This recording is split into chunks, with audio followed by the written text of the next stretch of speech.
जय श्री कृष्णा, राधे राधे मित्रों। आप सभी का स्वागत है हमारा शिव का मार्ग चैनल में।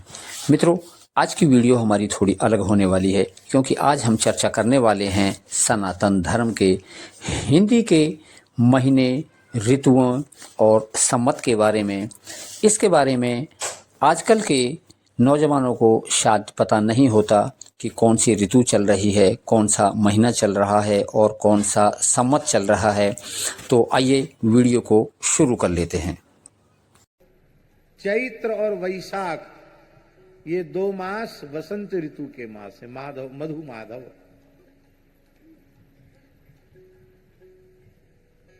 ज्येष्ठ और आषाढ़ ये 2 महीना ग्रीष्म ऋतु के हैं और श्रावण और भादों ये 2 महीना वर्षा ऋतु के हैं और कुवार और कार्तिक, आश्विन और कार्तिक ये 2 महीना शरद ऋतु के हैं। कुल मिला के कितनी ऋतु हो गई? 6 महीने। कितने हो गए? 12। बड़ी विचित्र बात है। अभी आजकल के पढ़े लिखे बालकों से पूछो 12 महीना हिंदी के गिनाओ तो शायद 12 महीना गिनाना उनको नहीं आएगा।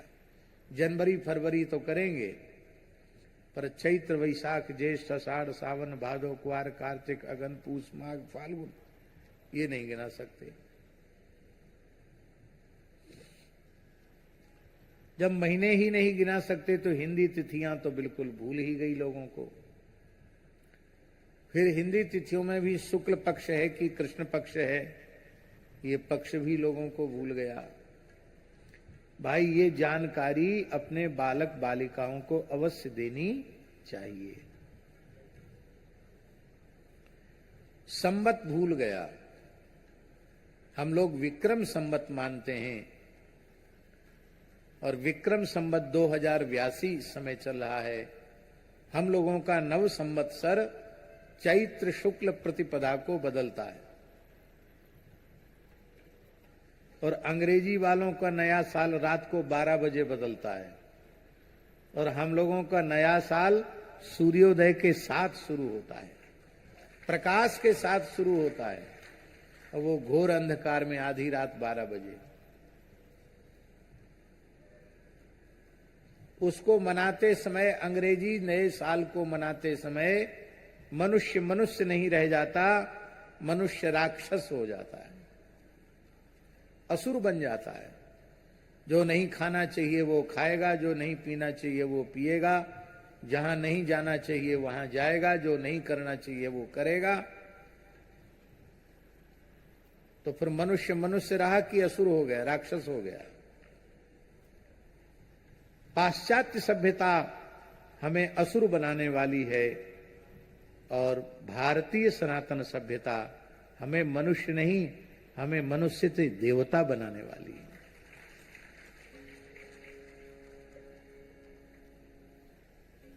अब अंग्रेजी वर्ष भी लोग मनाते ही हैं और हम लोग भी काल का आदर करते हैं, क्योंकि कालोस्मि लोकक्षय कृत प्रवृद्धा। भगवान श्री कृष्ण ने गीता में अपना परिचय देते हुए कहा, कालोस्मि, मैं ही काल हूं। काल माने समय, समय का सब आदर करते हैं। तो जिस अंग्रेजी महीनों से हम लोग व्यवहार करते हैं उनका भी आदर करना कोई अनुचित नहीं है, लेकिन मेरी विनम्र प्रार्थना है कि वह अंग्रेजी नए साल का आदर भी अंग्रेजी पद्धति से नहीं, भारतीय पद्धति से मनाओ। मंदिरों में जाओ, कथा कीर्तन करो, उत्सव महोत्सव करो। जब आपका व्यवहारिक वर्ष का आखिरी क्षण भी सत्संग में जाए और आपके व्यवहारिक नववर्ष का आरंभ भी संकीर्तन से हो, सत्संग से हो, भगवत भागवत सेवा से हो, गौ ब्राह्मण संत की सेवा से हो, ये अच्छी बात है। मित्रों, ये जानकारी आपको कैसे लग रही है आप हमें कृपया जरूर बताएं। अपने सुझाव कमेंट्स के माध्यम से आप हमें जरूर भेजें और आगे वीडियो में बने रहिए। परम पूज्य श्री रमन रीति वाले महाराज जी ने भी इसी भाव से बहुत लंबे समय से कार्य आरंभ किया है। 31 दिसंबर को बहुत बड़े जन समुदाय के साथ, भक्त समुदाय के साथ पूज्य महाराज जी गिरिराज जी की पैदल परिक्रमा देते हैं।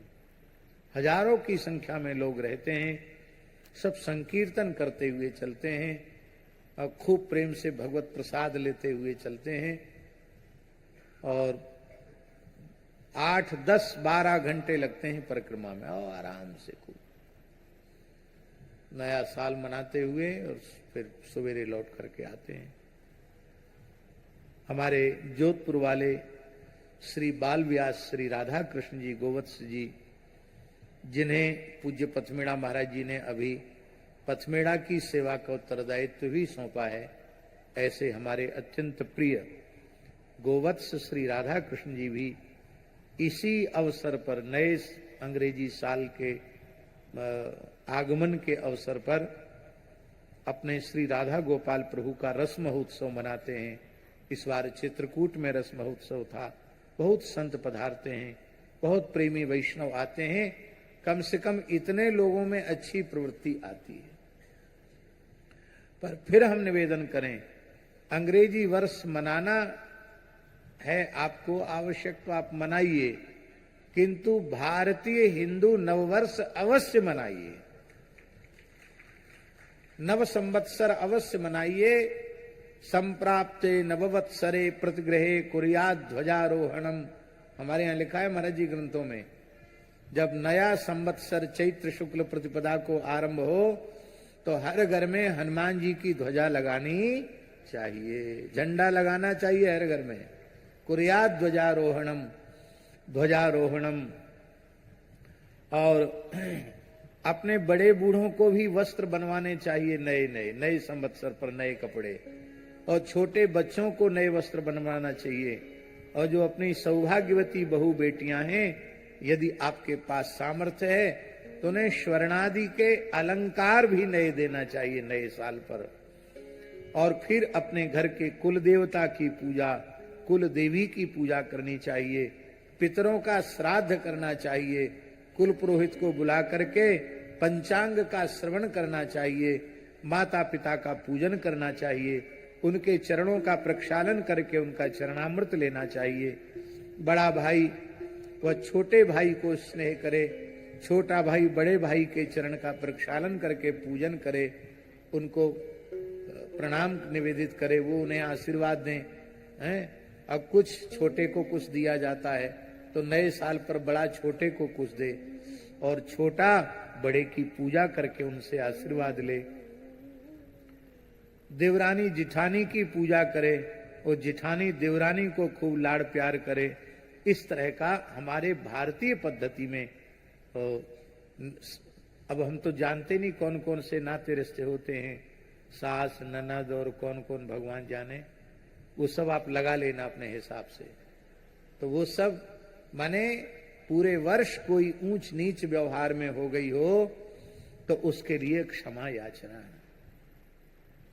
कितनी अद्भुत पद्धति है। और महाराज जी,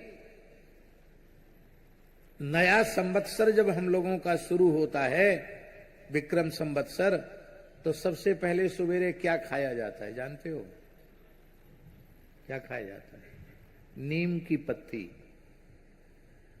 कितनी मीठी होती है जानते? नीम की पत्ती मीठी होती कि कड़वी? कड़वी होती है। कैसे खाई जाती है नीम की पत्ती? पंचांग में लिखा रहता है, पारिभद्रस्य पत्राणि कोमलानि विशेषतः सपुष्पाणि समानीय चूर्णं कृत्वा विधानतः मरीचिर लवणम हिंगु जीरकेण समन्वितम अजमोदायुतं चैव भक्षयेद रोग शांतये।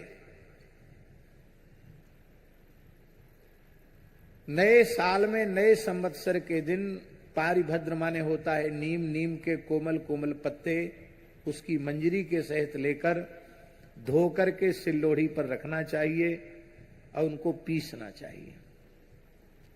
उसमें क्या क्या डालना चाहिए पीसते समय? मरीची, काली मिर्च, लवण माने सेंधा नमक, हिंगू माने हींग, मरीचिर लवणम हिंगू जीर केण समन्वितम जीरा, और अजमोदा माने अजवाइन। इतनी चीजें डाल करके नीम को सिल्लोड़ी पर पीस करके, आजकल तो सिल्लोड़ी घरों से गायब हो गई, मिक्सी आ गई, लेकिन भाई मिक्सी रहे फिर भी पुरानी सभ्यता सिल्लोड़ी की है, तो हर हिंदू के रसोई घर में सिल्लोड़ी जरूर होनी चाहिए। सिल्लोड़ी से जो चटनी पिसने का स्वाद आता है, सिल्लोड़ी का स्वाद तो सिल्लोड़ी का स्वाद है, वो मिक्सी फिक्सी में नहीं आ सकता। इसलिए सिल्लोड़ी पर ये चटनी बनाई जानी चाहिए। हमारे यहाँ तो वृंदावन में तो ठाकुर जी को भोग लगाते हैं, सब ठाकुरों के, सब मंदिरों में नीम का भोग लगता है, और फिर बाद में इस भोग के बाद फिर माखन मिश्री भोग धराया जाता है। इसलिए कि ठाकुर जी का थोड़ा मुंह कड़ुआ हो गया होगा, स्वाद बिगड़ गया होगा, तो उनका मुंह का स्वाद बन जाए, तो ये लेना चाहिए। ये औषधीय गुण तो नीम में है ही है, इतनी औषधियां मिलने के बाद वो अनेक रोगों का शमन करने वाला हो जाता है, ये बात तो बिल्कुल सही है ही, इसमें कोई संदेह नहीं है। पर नीम खाने का रहस्य यह है कि हम हमारे से कोई कड़ुआ व्यवहार करे तो हम उसको ग्रहण कर लें, पर हम किसी के साथ कड़ुआ व्यवहार न करें। कड़ुआ खाएं, साल के पहले दिन कड़ुआ खाएं, इसका मतलब है कड़ुआ खाने की चीज है, कड़ुआ बोलने की चीज नहीं है। बाणी ऐसी बोलिए मन का आपा खोए, औरन को शीतल करे आप ही शीतल होए। ये नीम खाने का संदेश है। हम कड़ुआ बोले नहीं, कड़ुआ खाएं पर कड़ुआ बोले नहीं। बोलो भक्तवत्सल भगवान की जय। कड़ुआ बोलने वालों को क्या सजा मिलती है जानते हैं? एक रहीमन जी की साखी। खीरा, खीरा जानते हैं? ककड़ी। खीरा सिरते काटिए मलियत नौन लगाए।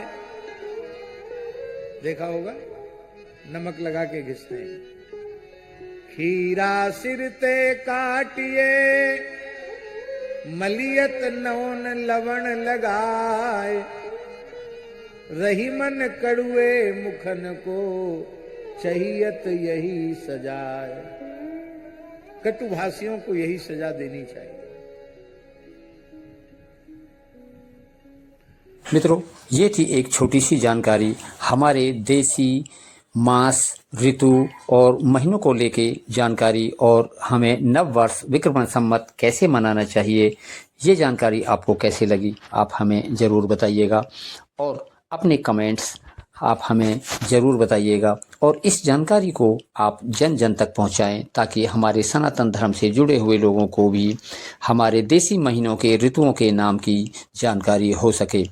और मित्रों, अभी तक आपने हमारा शिव का मार्ग चैनल सब्सक्राइब नहीं किया है तो कृपया चैनल को भी सब्सक्राइब करें। आप अंत तक हमारी वीडियो में बने रहे, इसके लिए बार बार धन्यवाद। जय श्री कृष्णा, हर हर महादेव, राधे राधे।